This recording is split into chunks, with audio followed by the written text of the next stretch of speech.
Le cinéma de guerre britannique va au-delà du pont Quai et des quais. Les vétérans disent que ces joyaux oubliés captent sur le combat avec une vérité frappante que les blockbusters ne peuvent te toucher. Saviez-vous vraiment qu'un film a utilisé des vétérans comme figurants 3 semaines après retour du front? Putain. Plongeons dans ces chefs-d'œuvre méconnus que les anciens affirment mériter notre attention immédiate. Numéro 15, Ice Cold in Alex, 1958. Cette épopée désertique suit un groupe hétéroclite traversant le désert nord-africain brûlant à bord d'une ambulance poursuivi par les nazis. John Mills incarne le capitaine Hanson, officier alcoolique, luttant contre ses démons et les forces de Rommel durant la retraite de Tobrouk en 1942. Ce qui rend ce film mythique, ce n'est pas seulement le trek dans le désert brûlant, c'est aussi le fait qu'il ait été tourné sur de vrais sites en Libye où des milliers sont morts. Quelques années plus tôt, Thompson exigeait l'authenticité et forçait le casting à supporter 130 degrés sans climatisation ni confort moderne. L'ambulance est tombée à plusieurs reprises en panne, reflétant les défis de l'intrigue du film. La scène célèbre de la bière Carlsberg à la fin n'était pas un placement de produit, c'était une vraie récompense. Thompson a promis à ses acteurs souffrants que s'ils avaient fini le tournage sans se plaindre, les critiques l'auraient qualifié d'une aventure de garçon. Les vétérans de la campagne nord-africaine ont milité pour sa préservation dans les archives de l'Institut britannique du film, le seul à avoir révélé le coût psychologique de la guerre du désert. Le pouvoir du film vient de son portrait sans compromis de la peur et de l'épuisement plutôt que d'un héroïsme glorifié. Un sergent vétéran a confié au Télégraphe en 1998 que quand j'ai regardé Ice Cold and Alex, je n'ai pu parler pendant 1 heure. C'était vraiment comme si quelqu'un avait filmé mes cauchemars. Le film a rapporté modestement 320 000 dollars à sa première sortie, puis est devenu un classique culte pour les historiens militaires qui loutent l'exactitude de l'entretien des véhicules dans le désert. Le numéro 14. La mer cruelle. 1953, d'après le livre à succès de Nicolas Serra, ce drame naval implacable suit l'équipage du Compass Rose, luttant contre des redoutables sous-marins allemands et l'océan Atlantique féroce lui-même. Jack Hawkins offre une prestation marquante dans le rôle du capitaine Erickson, un homme contraint de prendre des décisions morales, y compris écraser des marins britanniques pour empêcher un sous-marin de viser son convoi. Le réalisme brutal du film vient de l'insistance d'un ami du réalisateur Charles à employer de véritables vétérans de la Royal Navy comme conseillers techniques. Des hommes qui avaient pris exactement les mêmes décisions horrifiques que celles montrées à l'écran. Plusieurs consultants se seraient effondrés pendant le tournage, déclenchant ce que nous reconnaissons aujourd'hui comme des épisodes de troubles de stress post-traumatique. L'amirauté tenta d'interdire la sortie du film, affirmant que sa fatigue au combat freinerait le recrutement. Lorsqu'ils échouèrent, ils exigèrent des retouches pour enlever les scènes montrant des marins britanniques s'effondrant. Friend a refusé, menaçant de révéler sa correspondance avec les censeurs à la presse. Ce qui a stupéfié le public en 1953 n'était pas la musique dramatique, mais le design sonore novateur du film. Pendant les séquences de bataille, les spectateurs n'entendent que les bruits mécaniques des charges de profondeur, des impulsions du sonar et des plaques de coque qui gémissent. Un critique a écrit « Le public ne regarde pas la bataille, ils éprouvent le traumatisme psychologique ». Le box-office du film la monta à 800 000 dollars, le plaçant au 3e rang des films britanniques. Pourtant, il fut éclipsé par des épopées navales récentes, tandis que les vétérans le jugent comme la représentation fidèle du convoyage. Selon Jonathan Dimbleby, ce film a enfin aidé les vétérans de l'Atlantique à dire à leur famille ce qu'ils ne pouvaient te dire. Numéro 13, La voie à suivre. 1944. Ce chef-d'œuvre de Carol Reed a accompli quelque chose d'inouï. Il montrait des soldats britanniques, civils rétifs et mal entraînés, transformés en hommes de combat par la dureté et la discipline, et non par l'héroïsme. David Niven joue le lieutenant Jim Perry, officier qui peine à former des râleurs en une unité de combat efficace avant le départ pour l'Afrique du Nord. Qu'est-ce qui rend ce film révolutionnaire? Il fut tourné en 1944, au cœur de la guerre, à une époque où les salles britanniques se les servaient encore principalement à la propagande. Pourtant, Reed insista pour montrer la dure réalité de l'entraînement, y compris des séquences où les soldats remettent ouvertement en question les raisons de leur combat. Le ministère de la Guerre avait d'abord exigé que ces scènes soient coupées. craignant qu'elle n'altère pas le moral, mais Reed convainquit qu'un portrait authentique pourrait en fait stimuler le recrutement. La grande réussite du film est dans son approche documentaire des tactiques d'infanterie. Des sergents réels ont été recrutés pour former les acteurs, donnant des séquences si authentiques que les images ont été utilisées dans des films d'entraînement. Les vétérans citent la séquence d'entraînement à la baïonnette comme la plus fidèle filmée, montrant les gestes techniques et la transformation nécessaire pour préparer des hommes à tuer au fer froid. Plusieurs scènes ont employé de vrais soldats en congé, issus de zones de combat, figurant, donnant une impression d'authenticité impossible à feindre lors du tournage de la scène d'atterrissage finale. 3 figurants eurent flashback violents. Ils durent quitter le plateau. Le critique Dennis Schwartz l'a qualifié. Le pont entre la propagande et les films de guerre qui émergeraient après 1945. Bien que moins célèbre que d'autres films, les vétérans britanniques l'ont classé parmi les représentations les plus fidèles de la transformation des civils en soldats. Un processus qu'un vétéran décrit comme la chose la plus violente qui m'est arrivée, survenue avant que je voie mon 12e combat. Cette journée se passa bien en 1942. Ce thriller brutal imagine une unité nazie qui s'infiltre dans un village anglais tranquille, masqué en soldats britanniques. Ce qui commence comme un portrait de la vie du village devient sombre lorsque des gens ordinaires, y compris des dames âgées et des enfants, doivent tuer ou être tués s'ils découvrent la tromperie. Le cinéaste Alberto Cavalcanti a créé quelque chose d'inédit pendant la guerre. Un film montrant des civils britanniques n'a pris pour cible des enfants brandissant des haches contre les envahisseurs et une factrice au visage doux faisant exploser un nazi avec une grenade avant d'être tué. À bout portant, les censeurs se sont presque tous d'accord sur un texte officiel. Un tel niveau de violence causera la panique chez les civils. Ce qui est frappant, c'est qu'il date de 1942, à une époque où l'invasion était bien réelle. Plutôt que propager une propagande apaisante, Cavalcanti livre un avertissement dans le divertissement. Le film dit aux Britanniques que s'ils viennent, ils doivent être prêts à les tuer à mains nues. La puissance du film tient à son approche factuelle de la résistance civile. Dans une scène notoire, une vieille dame aimable empoisonne calmement le thé d'un soldat allemand. Elle le regarde mourir, puis reprend aussitôt son tricot, figuant ce moment inquiétant. Des publics choqués en 1942. Mais il a profondément résonné chez les résistants à travers l'Europe occupée. Les historiens considèrent désormais que c'est l'un des premiers exemples d'horreur psychologique dans les films de guerre. Christopher Nolan a fait de Dunkerque une grande influence, montrant le courage des civils sans sentimentalisme. Et le film a connu un box-office modeste, des associations de vétérans veulent le préserver. Un survivant du jour J dit aux gardiens que ce film avait préparé les civils britanniques à ce que l'occupation exigerait d'eux, la volonté de devenir des tueurs. Numéro 11, Les fusils à Batazy, 1964. Ce thriller tendu se déroule pendant la décolonisation et suit le sergent-major britannique Lauderdale alors qu'il maintient obstinément la discipline militaire pendant qu'un coup d'État éclate autour de son poste isolé. Ce qui rend ce film extraordinaire, c'est son portrait sans détour du retrait chaotique de l'Empire britannique, chose que les films de guerre de l'époque ignoraient. Le réalisateur John Guy tourna sur place à Nairobi après les soulèvements et créa une tension si authentique que plusieurs scènes furent déplacées lorsque de véritables coups de feu retentirent à côté. Le tournage a engagé d'anciens soldats coloniaux britanniques comme figurants qui avaient combattu dans des situations semblables il y a quelques mois, donnant au film un aspect documentaire et rappelant la prestation de Quality Attenborough dans le rôle d'un sergent rigide. Le major a divisé les critiques, mais a reçu les éloges des véritables sous-officiers. Un sergent-major retraité du régiment a confié au magazine Films and Filming. Attenborough a capté la position impossible où nous étions, en imposant des règles devenant inutiles lorsque l'Empire s'effondrait. Le point le plus controversé du film est son refus d'adopter une ligne politique.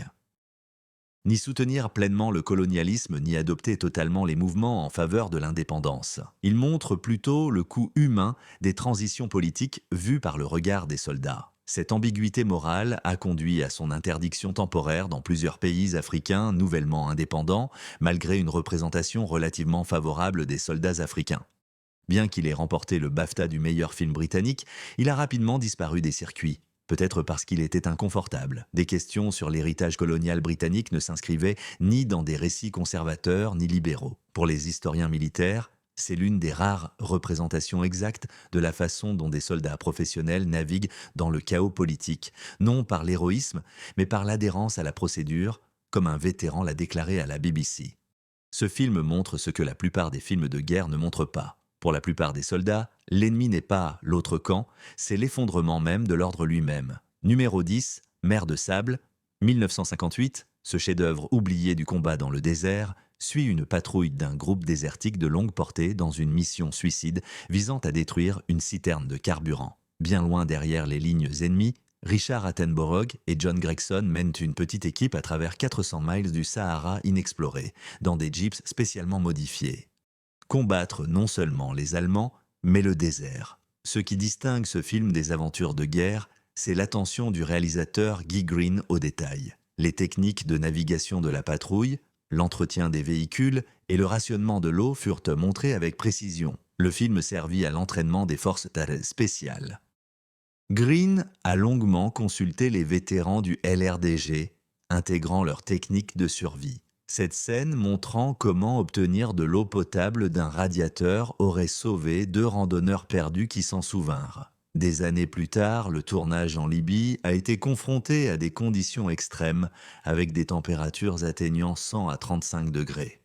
3 opérateurs de caméra ont eu un coup de chaleur. Une tempête a détruit une grande partie du matériel, forçant l'équipe à réparer sur place, comme les soldats qu'ils incarnaient auraient fait, vraiment. Les critiques l'ont rejeté d'abord comme un film d'aventure pour hommes, manquant son approche du combat.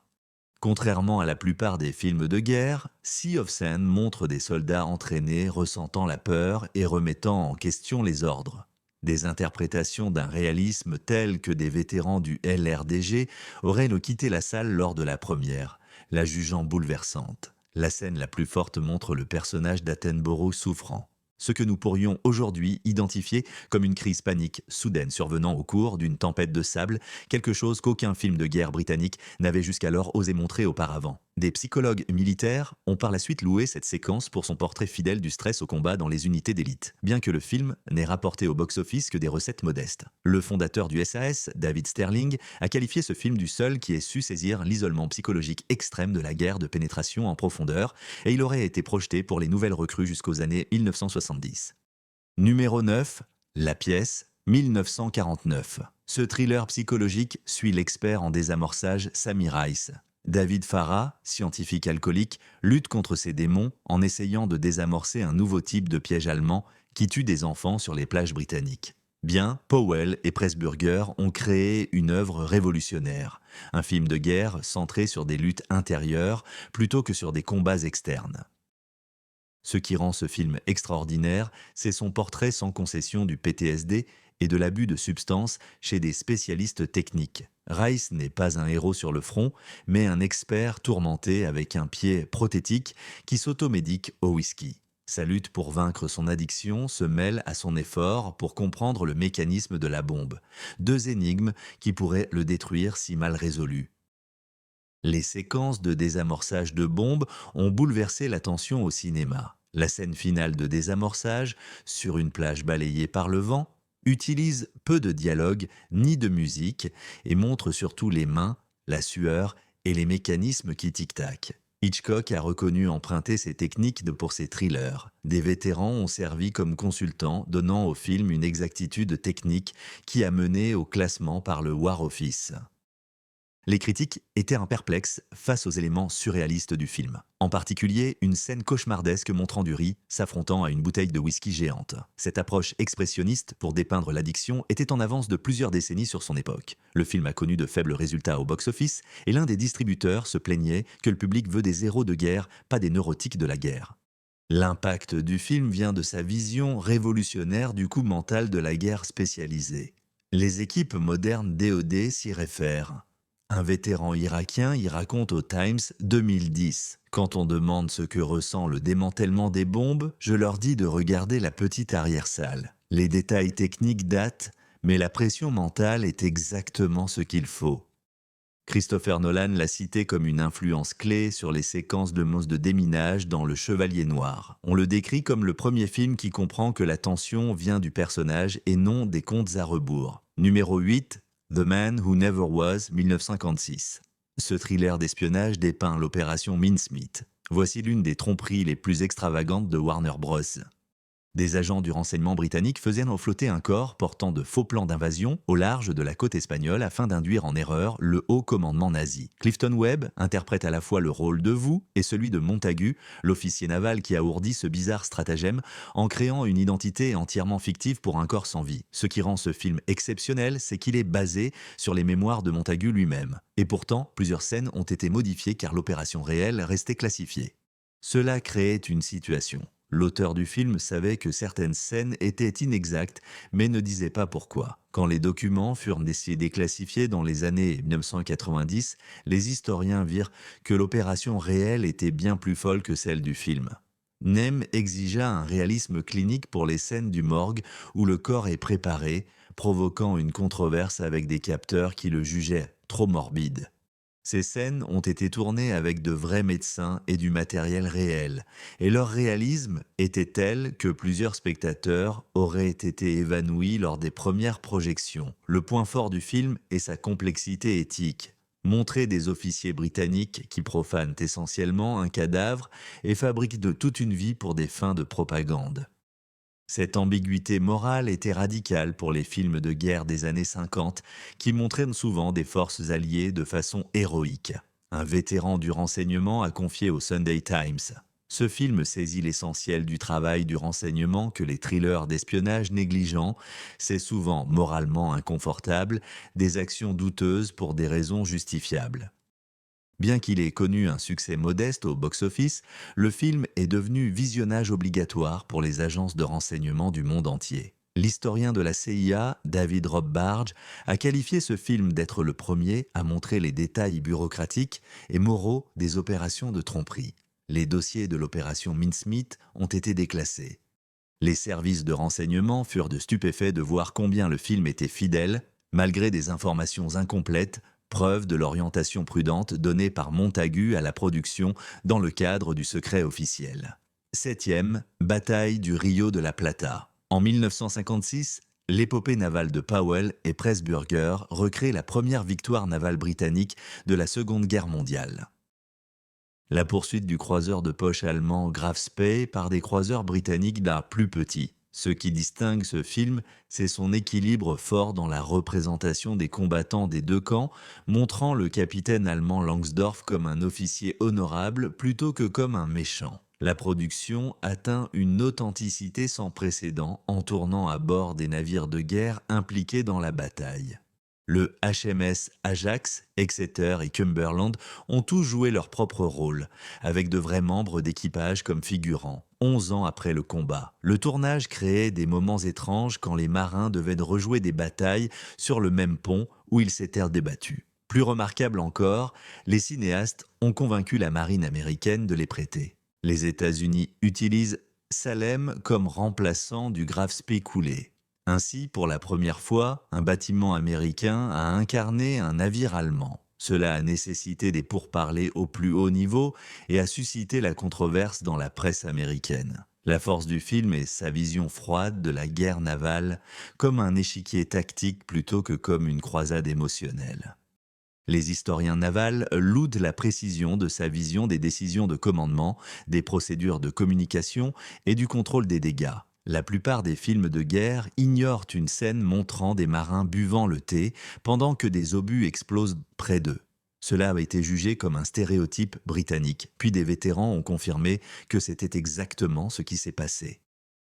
À succès au box-office, le film a été éclipsé par des épopées navales plus dramatiques, malgré l'amiral Sir Henry Leach, Sea Lord, lors de la guerre des Malouines, qui le cite comme représentation la plus fidèle du processus de prise de décision du commandement naval jamais filmé. La représentation nuancée du capitaine Langsdorff, qui s'est suicidé plutôt que de se sacrifier. Son équipage, dans une bataille perdue, était si respecté par les vétérans de la marine allemande qu'ils demandèrent que des copies soient présentées à leur réunion, et peut-être ainsi le seul film britannique de guerre accepté par d'anciens ennemis. Numéro 6, synchroniser le Bismarck, 1960. Cela enseigna aux chroniques du thriller naval la chasse du cuirassé nazi le plus puissant, qui menace le trafic maritime britannique. En 1941, Kenneth Moore incarne le capitaine Jonathan Shepherd, l'officier de renseignement détaché qui coordonne une grosse opération navale depuis une salle de guerre souterraine. Le réalisateur Lewis Gilbert prit la décision radicale de structurer le film comme un documentaire plutôt qu'une aventure navale, avec des actualités de guerre intégrées aux scènes de façon fluide. Cette approche fut efficace. Les historiens croyaient à tort que des extraits du film montraient des combats. La production gagna une précision sans précédent en travaillant avec l'amirauté et les vétérans de la traque. La salle des opérations fut recréée avec précision telle que des officiers en visite commencèrent à donner des ordres instinctivement. Pendant le tournage des maquettes les plus élaborées pour les scènes de bataille, a établi de nouvelles normes pour les effets spéciaux avec des navires miniatures dotés de tourelles fonctionnelles et d'un éclairage intérieur. Ce qui distingue vraiment ce film, c'est sa représentation sans sentiment de la guerre navale, présentée principalement comme un défi intellectuel plutôt que physique. Contrairement à la plupart des films de guerre de l'époque, les héros passent plus de temps à analyser les infos et estimer le carburant qu'à agir. Les historiens navals louent la précision du commandement, montrant comment les officiers prennent des décisions de vie ou de mort avec peu d'informations et des contraintes techniques. Le point le plus controversé du film fut le portrait de l'amiral allemand, loin comme fidèle à Hitler, contesté par les survivants du Bismarck. Cette erreur historique a déclenché des débats chez les vétérans, mais n'a pas vraiment entamé la popularité du film auprès du public naval. Un vétéran de la Royal Navy a raconté au magazine Naval History. Malgré ce défaut, c'est le seul film qui saisit la vraie nature des opérations navales. Elles se font surtout par signaux sans fil, tables de navigation et chronomètres, et non par des discours héroïques. Numéro 5, Waterloo Road, 1945. Ce drame sombre sur le front intérieur suit un soldat britannique qui déserte sans autorisation après des bruits. Sa femme a une liaison avec un gangster local durant le Blitz. Le réalisateur Sidney Gilead a créé quelque chose d'exceptionnel, un film de guerre qui montre la pression sur les familles plutôt que les exploits du front. Ce qui rend ce film révolutionnaire, c'est son portrait des dilemmes moraux de Londres en temps de guerre, montrant désertion, infidélité et profits illicites avec le courage des civils. Le film fut si controversé à sa sortie que des officiers tentèrent d'interdire le film, affirmant qu'il favoriserait la désertion en montrant un soldat absent sans autorisation comme protagoniste. La production gagna une authenticité en tournant sur des lieux à Londres touchés par les bombardements. Parfois, seulement quelques jours après les attaques allemandes, plusieurs scènes ont dû être refilmées lorsque les bâtiments servant de décor ont été détruits lors de raids aériens. Avant la fin du tournage, le casting et l'équipe ont vécu de véritables raids aériens pendant la production, conférant à leurs prestations une immédiateté brute rarement capturée à l'écran. La prestation nuancée de Stewart Granger dans le rôle de Jim Coulter, le mari désespéré. Remettre en cause les notions de devoir militaire pendant la guerre en suggérant la loyauté familiale. Cela pourrait parfois l'emporter sur le patriotisme. Cette ambiguïté morale était sans précédent dans le cinéma britannique de l'époque. Une scène montrant des civils utilisant un raid aérien comme couverture pour piller fut jugée si dommageable pour le moral que Churchill demanda personnellement sa suppression. Mais Gilead refusa, bien que sa sortie ait été un modeste succès. Le film a été défendu par des organisations de vétérans comme l'une des rares descriptions fidèles des pressions psychologiques qui pèsent sur les familles militaires. Les archives du Home Office, déclassifiées dans les années 1990, ont montré que les taux d'absence sans autorisation à Londres suivaient exactement le schéma du film, avec des pics après les grandes campagnes de bombardement, suggérant que Gilead avait saisi une réalité sociale. Les responsables hésitaient à le reconnaître publiquement. L'historien militaire Richard Holmes a qualifié ce film de celui qui avait compris que la guerre ne se menait pas seulement au front. Elle se menait dans les esprits et les mariages de chaque famille séparée par le conflit numéro 4. Ils m'ont rendu fugitif. En 1947, ce film noir suit Clem Morgan. Trevor Howard, vétéran de la RAF, amené malgré lui dans le marché noir de Londres. Après des difficultés à se réadapter à la vie civile et son refus du trafic de drogue, son boss l'accuse de meurtre et le force à s'évader pour laver son nom. Ce qui rend ce film remarquable, c'est son regard sur les retours des vétérans montrant un pilote décoré réduit à la criminalité. Par une alliance de traumatisme et d'opportunités restreintes, Cavalcanti créa une œuvre inédite dans le cinéma britannique d'après-guerre. Un film montrant que le pays échouait, ses héros revenant plutôt que célébrés. La vision sombre du Royaume-Uni d'après-guerre. Il fut si controversé que des chaînes refusèrent sa diffusion. Un propriétaire dit à Variety: « Ce film montre que nous avons combattu le mauvais ennemi. » Des associations de vétérans divisées, certains condamnèrent le film. Son portrait d'un ancien soldat criminel fut critiqué. D'autres louaient les difficultés d'ajustement. Trevor Howard, officier RAF démobilisé. Ses prétentions de combat furent contestées. Elles apportèrent une authenticité au rôle. Sa représentation de la rage contenue et du désenchantement a touché des anciens combattants au point que plusieurs écrivirent à Howard pour le remercier d'avoir dit la vérité sur le retour. Le volet le plus choquant du film fut sa violence graphique, rare dans le cinéma britannique. Une scène où une femme est battue par un gangster fut censurée au début, puis rétablie après cavale. Canty soutenait que cela représentait les conditions réelles auxquelles les femmes faisaient face dans les quartiers d'après-guerre, frappés par la criminalité, malgré l'échec commercial. À sa sortie, le film gagna en reconnaissance dans les années 1970, lorsque les chiffres du crime révélèrent l'étendue de l'implication des vétérans dans les activités criminelles d'après-guerre. Le criminologue Martin Parker l'a qualifié d'accidentellement prophétique.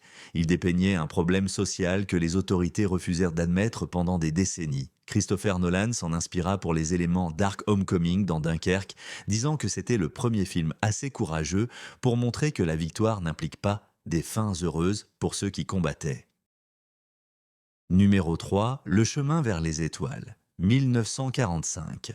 Ce drame émotionnel et complexe suit la vie à une base aérienne britannique alors qu'elle passe du RAF au contrôle de l'USAF en se concentrant sur les relations entre les pilotes et les villageois voisins attendant leur retour ou des nouvelles de leur mort. Ce qui distingue ce film, c'est sa retenue. Il montre le coût psychologique des bombardements à travers des plans de réaction et des chaises vides, loin du spectaculaire du combat. Le réalisateur britannique Anthony Asquith, en s'appuyant sur le scénario de Terence Rattigan, quelque chose de véritablement révolutionnaire a été créé en se concentrant presque entièrement sur les instants avant le décollage et après l'atterrissage, l'attente sans fin qui constituait la majeure partie de la vie d'un équipage de bombardiers. Le pouvoir du film vient de ce qu'il ne montre pas, les morts se passant hors écran et le chagrin étant transmis par des gestes subtils plutôt que par des effondrements dramatiques. La production a obtenu une authenticité sans précédent en tournant sur une base RF opérationnelle. Pendant le service actif, de réels équipages de bombardiers apparaissent comme figurants. Certains n'ont pas survécu pour voir le film. Cela a créé une tension sur le plateau. Les acteurs ne pouvaient distinguer les performances professionnelles de l'anxiété réelle observée chez les aviateurs. Ce qui fit du film controversé, c'était sa représentation des pilotes britanniques et américains, montrant des tensions culturelles, c'est-à-dire un respect mutuel. Certains politiciens s'opposèrent à des scènes de friction entre alliés. D'autres se sont plaints de la représentation sobre des morts au combat, un député aurait déploré. Ce film montre nos garçons mourir, sans guère qu'on en parle. Où donc est l'héroïsme ?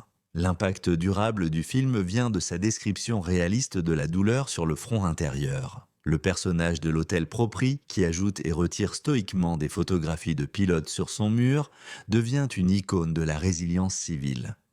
Plus tard, John Mills dit que cette scène avec les photos montrait la vraie face de la guerre, plus honnête que n'importe quelle séquence de bataille. Malgré le succès du film au box-office, il est salué par les anciens de l'armée de l'air comme portrait le plus fidèle de la psychologie du commandement des bombardiers. Maréchal-chef de l'air, Sir Arthur Harris, chef controversé du Bomber Command, aurait dit que c'était le seul film qui le comprenait. L'attente est la partie la plus dure de la guerre. Les critiques modernes y voient une influence majeure sur des films comme Dunkerque qui met l'accent sur l'aspect psychologique plutôt que sur les éléments spectaculaires du combat. Numéro 2, Les Dam Busters, 1955. Cette icône de l'ingéniosité retrace le développement et le déploiement de la bombe rebondissante révolutionnaire de Barnes-Wallis, conçue pour détruire les barrages allemands et paralyser la production industrielle. Richard Todd incarne le Wing Commander Guy Gibson qui commande le 617e escadron spécialement formé lors de l'une des missions les plus techniques et difficiles de la guerre. Ce qui rend ce film vraiment unique, c'est son souci des détails scientifiques et pratiques. Michael Anderson a travaillé avec Wallace et des vétérans de RAID pour assurer la précision technique, donnant ainsi une représentation si fidèle que le film fut brièvement classé par le ministère de l'Air.